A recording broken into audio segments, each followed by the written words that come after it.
So what we're going to do is talk about principles of design. And what it means the way that artists organize these visual elements that we've been talking about in class, for the last week and a half. Let me get the lights adjusted here a little bit. The principles of design are what organize everything into a composition of some sort. And if you go down to line 4, these are what we call in art the principles of design: unity and variety, emphasis and focal point, balance, proportion and scale, and rhythm. And all of these things are guidelines. They're not rules. One thing that sometimes, a student that takes this class that, is coming from another area, I've noticed that particularly if they're coming out of the sciences or or mathematics, they want sort of the ironclad rules of art. The 10 things, that if I see those 10 things in every work of art, I know it's a good work of art. But art doesn't work that way. We don't have ironclad rules. So what we're going to be talking about are suggestions. They're just guidelines that are taught to students in a basic design class. Every student that becomes an art major here, there are 2 classes they have to take before they can take anything else. They have to take a basic drawing class, and they have to take a basic design class. And the design class talks about visual elements and talks about these guidelines of principles, of how you organize things. When we talk about, organizing things in a work of art, we're talking about, looking at a flat surface, if it's a painting, and talking about the placement on that flat surface. It doesn't matter whether it has an illusion block, whether it looks like we can look far away into depth. The artist is thinking just in terms of that flat plane and how things are organized. And we call that organization by a lot of different names. It means the same thing. It can be called composition. It can be called form. Design is another word that sometimes we use in order to talk about what we're going to be discussing here. The functions, the reason why a composition is arranged and why these rules are taught, or these guidelines rather than rules are taught, is that if you have a unified composition, then it helps to clarify what the artist is trying to tell you. It helps you to get the right idea, of what the artist is trying to get across. It also helps to just sort of intensify your experiences, and it also is a way for the artist to intensify their own experiences also. So, those are the main functions of a design, is to really get across to you. If an artist wants you to think about war, and, like we looked at Goya's work, where he was telling us how awful war was during that, the time when the French invaded Spain. And if he would have shown, 3 lovely young ladies lounging around on a couch, sipping wine, we wouldn't have gotten the idea at all that it was a horrible thing and that he thought it was a horrible thing. So how they treat the forms with the visual elements and then how they organize them helps us to understand, what they're trying to get across to us. Now, when we talk about, we got a problem? Flip your mic a little lower. Oh. Okay. Well, just stick it right here. Okay. When we talk about arranging, you might want to think about your bulletin boards in your room. We're talking about a visual unity, not an idea unity. There has to be an idea unity also, but if there's only an idea unity, then it won't be organized necessarily. And so the best way to think about it is, that if you have a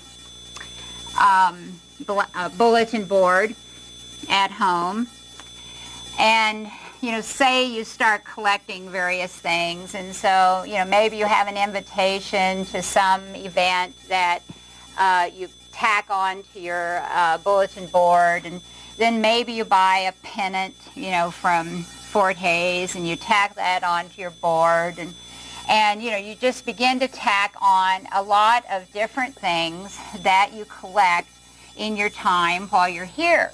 Well, it all has a unity in terms of ideas because it all belongs to you. And so you can look at all these things, and you remember the events, and you remember why you bought, a particular thing, or why you went to a particular thing. So it has that kind of unity. But it doesn't have any kind of visual unity. And if you were going to organize this in terms of a visual unity, then you'd have to rearrange these things a little bit. And so instead of having them like I showed you, you might arrange them so that the pennant here, I brought in a thing that's not working very well, so it's pointing towards the center. And all those little squares, you might set them at an angle. So again, they tend to create a line that's pointing towards the center. And maybe, you'd have this one up here, again, set at an angle. And that's how you create a visual unity. It might make it really hard to read it and, to see any connection to your life because it wouldn't be arranged so you could read it. But it would have a greater unity visually because it would all be pointing towards the center here. So what artists do when they are creating art is they're thinking not only about the unity of the idea that they're presenting, they're also thinking about a visual unity. And so it's visual unity that I'm mainly going to be talking about here in this class. And I'm going to start with talking a little bit about Leonardo da Vinci's Last Supper that you see represented here. It has, an intellectual unity, an idea unity, because, it's representing an event that's described in the Bible about Jesus having his Last Supper, the last time he met all together with all the apostles before he was arrested and later crucified. So it has that kind of a unity about it. We see all the apostles represented there. But he originally, in developing this idea, was trying to figure out how does he place Judas, because Judas betrayed him. It's as if Leonardo is saying to himself, should I put Judas on the same side of the table with Jesus and the rest of the apostles? That makes him look like he's just one of the guys, and that he hasn't done anything wrong at all. And so apparently, from this sketch that you see here, he first placed him on the other side of the table. So here are all the other apostles, and here's Jesus right here. On this side of the table, and Judas alone is sitting on the other side of the table. Now, and let me say that this had been a traditional way to do it. In, Leonardo first thinking about doing it this way, he's probably looked at a lot of other examples of Last Suppers, and he sees that that's the way they're doing it. But Leonardo was really about unity. He really believed that a composition had to be unified to be very effective. And so he eventually decided, no, this makes, just this one man sitting outside the table doesn't create a sense of unity. Somehow I've got to put Judas on the same side of the table and yet indicate which one he is by doing something else to him. And so he felt, that this was much more unified if all the people were on this side. And what he did in order to try, and this is, I might mention, before the cleaning in your book, I don't remember which chapter it is. I think maybe it's later on in the chapter that we'll be reading about painting. They discuss, the author discusses the cleaning of this. And it's much brighter now than it looks here in this rather dirty looking, version of it here. He decided, somehow I've got to indicate Judas here. So what he did, if you take a look at all the faces, except for right over here where they're a little dark, most of the faces have a little bit of highlight on them, except for this face. And there is a little bit of highlight right there. But this face is turned away from us more, so we don't see it as clearly as we see the expressions on these other people's faces. And so by making it a little darker, by turning the head away a little bit more, he tries in a very subtle sort of way to indicate which one is Judas. And by doing that, he thinks, now this way I can get unity in this work because everybody's on the same side of the composition, yet I can still tell, the people that are going to be looking at this, which one, is Judas. And so he is really trying to figure out, how do I create unity? Now, one thing he does to create unity is use what's called proximity. And what that means, it means putting things close together, having things touch. If you have things touch in art, then your eye tends to just sort of move naturally from one thing into the other. There's no stopping and then starting. Your eye just sort of flows through all the forms. And so you see here that, he has these three figures all touching each other. Then these three figures are touching each other. These three are touching, and then these three are touching. You also see something else happening here. This is a major problem for an artist. And believe me, in earlier centuries, you really see the problem in earlier artists that created this Last Supper. Here they've got 13 adult men. They're all sitting at a table. How do you keep them from looking like a bunch of little decoys, at a carnival that you shoot, all sitting very rigidly in a line? And here again was something that Leonardo thought wouldn't be effective. If I just simply show all these 13 men just sitting in a row, they're going to look like little birds, sitting on a fence somewhere. And so he decided to group them into threes. And that way, instead of having 13 little things all in a row, he comes out with 4 larger groupings and then Jesus right in the middle. And so by grouping, he gets a greater unity in that way. And it also creates this proximity, to help create this unity also. It also does something else. Leonardo never did things just because of, an artistic reason. He also knew that he was making some symbolic references in the medieval church and continuing into the Renaissance period of time. Numbers had great symbolism. The number 3 was very important to the church. In fact, it still is. The 3 refers to the Trinity, God the Father, God the Son, God the Holy Spirit. And so he knew that by grouping these people in threes, people at this time were going to think about, oh, he's used 3. He's used that symbolic 3. 4 is also an important number to the church at that time because it refers again to the 4 Gospels of the New Testament, Matthew, Mark, Luke, and John. And so again, 4 had symbolism. So he knew he was doing that also. He knew that by creating this grouping that he was creating, he not only got more unity, but he also incorporated some symbolism that everybody was going to understand in this work. Then another way of creating unity is by repetition. This is the Venus of Willendorf. Or, no.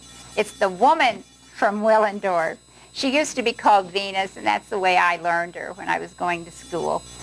But since she doesn't represent the Roman goddess of love, Venus, now we don't think it's appropriate to call her that. And so she just called the woman from Willendorf. And she was made, a long time ago, around 30,000 BCE, during, the Stone Age, the Old Stone Age. And so certainly, it's rather doubtful that there were people thinking about art as art. They were making things that were supposed to function and make their lives easier somehow. We don't know exactly what she meant. She may have been a fertility figure, and maybe they thought by carrying her around with them it would cause more babies to be born. She might have been a doll for some little girl to carry around. She may, she looks rather fat. She's got a big belly here, big pendulous sort of breasts. So maybe she represents, abundance, to show that the group is healthy, that they're hunting and finding lots of food, and so their women can be fat. And believe me, that is a thing that's carried down to the 20th century. The king of Egypt used to be paid based upon how much he weighed. Every year he was weighed, and he got so much gold per pound. So, of course, he wanted to be fat, so he got more gold. So, it may be that she's supposed to show how healthy the tribe is, how successful they are as a hunter. We don't know. But even though, the people at this time certainly probably didn't think of her as being an art object. They probably didn't think of art. They may not have had a word for art. This person understood instinctively what is really going to make her effective as an image. And what makes her effective is repetition.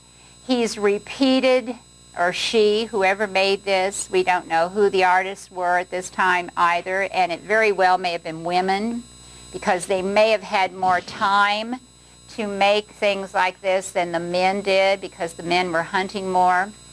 And so, whoever the person was, created this sort of oval form for the breasts, and then it's repeated and enlarged in the abdomen, and then it's repeated down in the thighs once again. We have, in other words, a series of ovals that are all organized and overlap each other.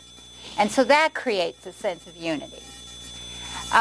It can be, any kind of repetition. In this work, from a much later period of time, this is 18th century work, this artist repeats shapes in order to create unity. There's a roundness to the peaches that you see here. Also, these green fruits that we're not really sure what they're meant. It's even the roundness in the water glass here, and a certain roundness in the jug. So in other words, lots of round forms set in different ways are repeated here in this work, and that creates a unity. But he also created unity by color. If you repeat color, and he did, he in the fruit here, in the peaches here, so that sort of makes them look like they're all a group, that they're all lumped together, like we saw the three apostles in the Last Supper. Having similar color, similar textures, similar lines. If you repeat anything several times in a composition, again, it gives you that sense of unity. It's as if, yeah, I've seen that before. That looks familiar. That makes everything look like it goes together. So repetition is another way in which artists create unity. And then another concept that is used, I've already in a way mentioned when I talked about Leonardo, it's called continuation. And what that means, it means the artist doing something that will catch your eye, and then once the artist has caught your eye, the artist begins to sort of lead your eye around the composition so that you explore all of the composition. You see all of it. And this artist did that here in this work. This is a work by Edgar Degas from the end of the 19th century. You know, what is in some ways the most obvious thing is this round bathtub that we're looking at.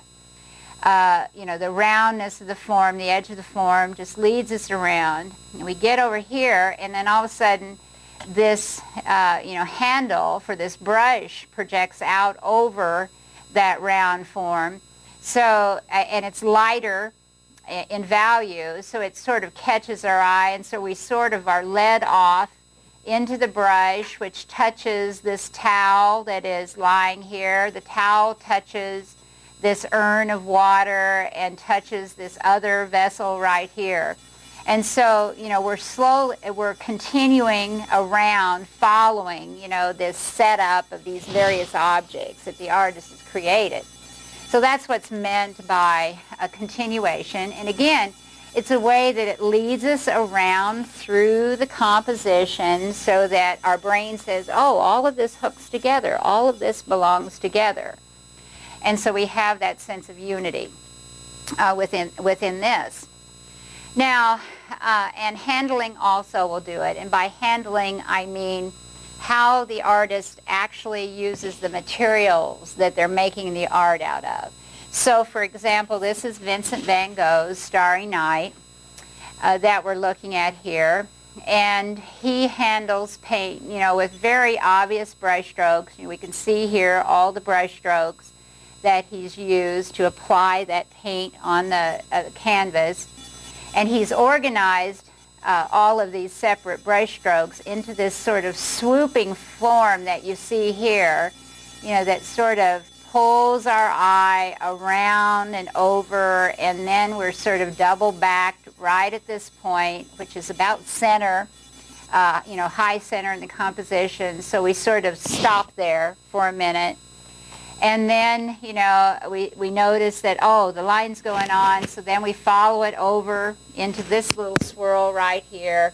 This little swirl almost touches this line right here, and so then we just sort of go off, you know, the edge of the composition. So by these, you know, that he has decided to make the brush strokes very obvious, you know, we can really see them, is his way of creating a unified composition, his way.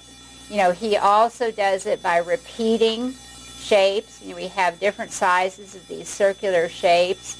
Repeating color in this work also creates, you know, that. And this is continuation again, you know, that he set up this sort of swirling form that swirled over. I've lost it came off. Okay. Okay, try it again. The same thing happens in sculpture.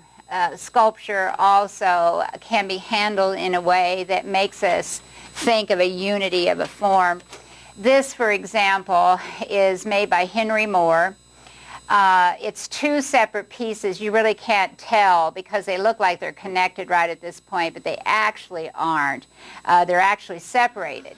So what he did was try to give similar kinds of chisel marks on each, you know, on various parts of each piece of the stone, so that again we tend to think of it as all going together. Here he's used, it's almost like a meat tenderizer, you know, those metal sort of instruments or wood instruments that you sort of pound meat with sometimes. And he used that kind of an instrument here to create this effect. He again creates the same effect right here. So it helps, you know, to create that feeling that we're looking at something we've seen before, so it must go together in one organization or composition. Now, before we go into emphasis and focal point, I want to mention that, you know, unity is probably the closest to a rule that artists have in terms of these principles of design. But usually artists also want some variety in that design. So if you think about Leonardo's Last Supper, he decided to show individuals in those 12 apostles. You know, he might have made them all look exactly the same. But he wanted some variety. You know, if you have too much unity, it tends to look kind of boring, rather monotonous. So artists usually want to give a little variety to a composition in order to keep people interested in it. And so Leonardo had given us, you know, those individual portraits, or what he thought, you know, maybe the apostles look like. But sometimes artists don't want that variety. They want everything to look exactly the same, very monotonous. And so that's what you see here with this work. This is by Andy Warhol. It's called 200 Campbell Soup Cans. And, you know, if you look, you have the same colors repeated in just horizontal lines all the way across the composition. You know, it's very easy to recognize these as Campbell soup cans. They look exactly like the Campbell soup cans we'd see in the grocery store. The only little bit of variety that we see here is in the names, and you can't really read them, and you can in the artwork, but in the scanning, because they're so small, they just don't come out very well. You can see this one is tomato soup, and you know, there'll be a vegetable soup, and there'll be a cheese soup, so we have lots of different soups that are represented. That's the only variety, and it's so little, you know, that you know, when you first look at this in a visual way and you don't read those labels, it's like, wow, you know, this is just all the same, every single one. In fact, he did another painting called the 100 Campbell Soup Cans, and every one of them is tomato soup, which was his favorite soup. Andy Warhol ate tomato soup every day for years for his lunch. Just loved it. The reason that he gave us this much unity was probably that he was trying to tell us about modern life, what modern life is like. He thought that modern life was rather boring. You know, it's all the same. You know, you can go to Russia today and go in a grocery store and you'll find Campbell soup cans. You know, the labels will be in Russian, and so you won't be able to read them. But visually, they'll look exactly the same. We can go anywhere in the world. You know, we're going to go to Italy, and in Venice, there's a McDonald's. It's the only place where there are restrooms, public restrooms, and so everybody looks for McDonald's in Italy. They don't have a lot of public restrooms in Italy, and so everybody goes to McDonald's. You know, there's a McDonald's in France. There, you know, there's Disneyland in France. And Andy Warhol, you know, looked at what was happening in our world and said, God, it's so boring. We're all going to be the same. There's not going to be any individuality left to us. And so he made works like this in order to sort of talk to us about that and to say, do you want it that way? You know, or do you want to change things? You want your life to be so monotonous. So that may be one reason that he liked all this unity, and he really didn't want very much variety. Now, another principle of design is called emphasis or focal point. And again, most artists want to lead you to a focal point because that's where the message is. If you really look in a composition at where your eye is being led, you know, maybe by lines pointing in that way, or maybe the brightest colors in one particular place, that's probably the important subject, you know, that the artist is trying to tell you about in the work of art. Well, Andy Warhol, again, you wanted to say to us, well, that's the point. I don't think any one of these is more important than any other. And apparently nobody else does, because everybody in the world has it. And so at times, you know, artists have made the choice to not have a focal point or, you know, an emphasis in the work. But most artists, other than Andy Warhol and some artists in the later part of the 20th century, have wanted to achieve focal points. And there's a number of ways in which you can do it. And again, we're going to start out talking about Leonardo here and how he creates an emphasis. You know, what is the important subject in this scene? Yeah, it's Jesus. And so what does he do? He's right in the center. You know, he's not off to one side where we have to kind of look at find him, you know, in this crowd of people. No, he's right in the center. He's also, you know, his head is highlighted by the window in the back. This head is two. This is the doubting Thomas right here. But his head is overlapped by this figure, so you don't see him as clearly as you do Jesus here, whose head is, you know, outlined. And since Leonardo, the High Renaissance people did not use halos, they gave up halos. They just thought, you know, halos don't really exist, so we shouldn't show them. This is, in a way, the way Leonardo can say, I'm still giving him a halo of light. You know, I'm showing his head right in the center of this window. He is also created as a focal point by how his posture is treated. You know, he has his arms out, creating a triangle shape. Everybody else is sort of a rounded shape. You know, these groupings, you know, this man sort of leans forward, so he creates this sort of rounding form. You know, again, we have a rounding form here. And so he is different in shape from all of the other groups. And so, again, that singles him out. You know, that makes us look at him. You know, our brain wants unity in Gestalt psychology. You know, they say our brain tries to find unity in our world. And so anything that doesn't fit the unity sticks out. And so we look at it. You know, we try to figure out, why is it different? You know, why isn't it working here? Why isn't it round like all the other things are round here in the work? So, you know, that's one way in which Leonardo creates a focal point in Jesus, you know, makes us look at Jesus. Another way to create a focal point is by contrasting, which we did talk about with Leonardo. He contrasted that triangular shape of Jesus to the rounded forms of the apostles. We've talked about this one before for line and how it's used. What calls our attention to the men here in the center is, first of all, they're in the center, you know, so it's placement. But then also, as we talked about, here's where we see the diagonal lines, you know, of the oars, whereas most of the rest of this composition is formed of horizontals. So that calls our attention. And again, our brain says, okay, why? You know, why is that different? You know, why is that important that the artist would do it that way? So contrast is a way of creating a focal point, and there's lots of ways of using contrast. It's not just by the types of line that you use. Here in this work, contrast is created by showing us a few things in this composition that we can recognize. You know, here's a face, great big eyes and a mouth. Then it sort of looks like that he's repeated that mouth down here, but it's supposed to be a necklace around her neck.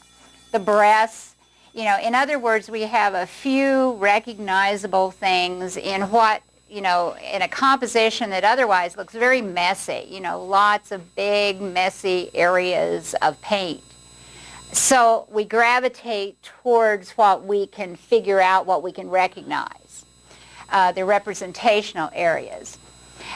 Here it has to do with, you know, all the color in this composition, so the white areas sort of stick out. And here's a place where we have more than one focal point. There can be more than one in a composition. There doesn't have to be just one. I generally talk about one because it's just easier to understand. But here, you know, the white really grabs our attention because it's so different from all the color that we see within the work. If we had just one area that had lots of texture or pattern, then it would stand out. But here we have lots of different areas of pattern, so that doesn't really create much of a focal point in this work. Then another way, which I've already mentioned a couple of times, is by placement. Put it in the center, or, you know, put it where it's highlighted, and that will create a sense of focal point, or where something is isolated from everything else. And to some extent, Leonardo did that as well in Jesus's figure, because his head is, so fully outlined by the light from that window. It sort of isolates him in that way. And also, the way that this figure sort of leans back, and it is St. John, the youngest of the disciples, not Mary Magdalene that you're looking at here from the Da Vinci Code.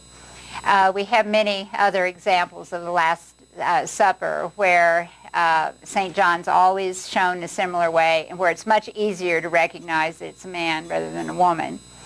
But, the way that he leans away sort of isolates Jesus more, particularly on this side. He isn't isolated quite as much on this side. Then another way is by direction of all the lines. If all the lines are pointing towards something, that's a really obvious way to show a focal point. This is a painting, not a print, of similar events that we talked about for Goya. This again shows a scene that occurred during the time when the French controlled Spain, and they massacred, hundreds of Spaniards. And so here we have a group of people that have been marched up to this hill where a firing squad is killing them. Well, all the lines of the guns are pointing, towards this group right here. And so it helps to create the focal point on this group. And then there are some other things as well that create a focal point that we'll talk about in a few minutes here for this particular work. But so direction of line can create a focal point, and here is where directional line is used also. This is Michelangelo's Vatican Pietà, which is in St. Peter's Basilica in Rome, Italy.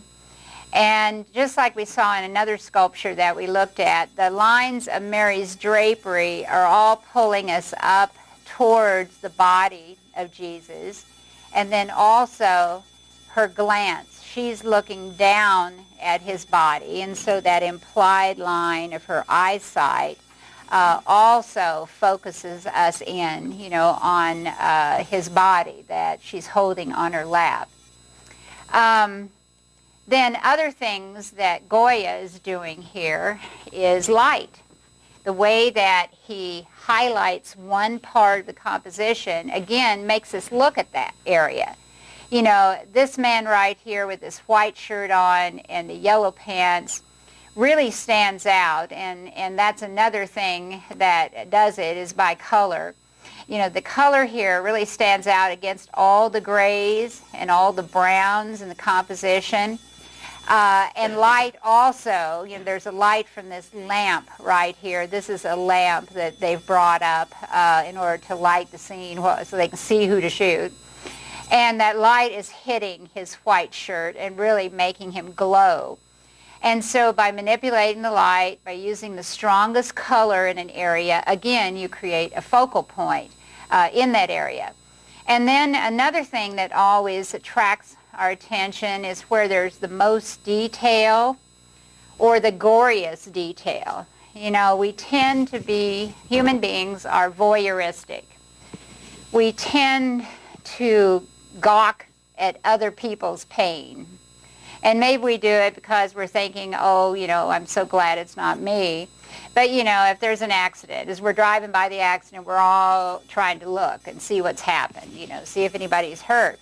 So again, in this particular work, Goya shows us all the blood that's been spilled here on the ground from these images that have been killed, these figures that have been killed, not images, they are humans, that have been killed. And so again, it's the most gory detail, will attract our attention as well. And the dead, that they're dead, that attracts your attention as well. So Goya uses many things here in order to make us look at this particular man and understand. And one other thing that isn't apparent to us now. We wouldn't know it, without reading about it.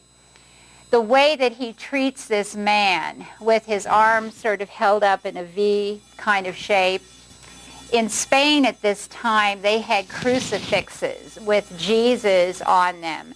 And he wasn't, with his arms horizontal like we usually see crucifixes.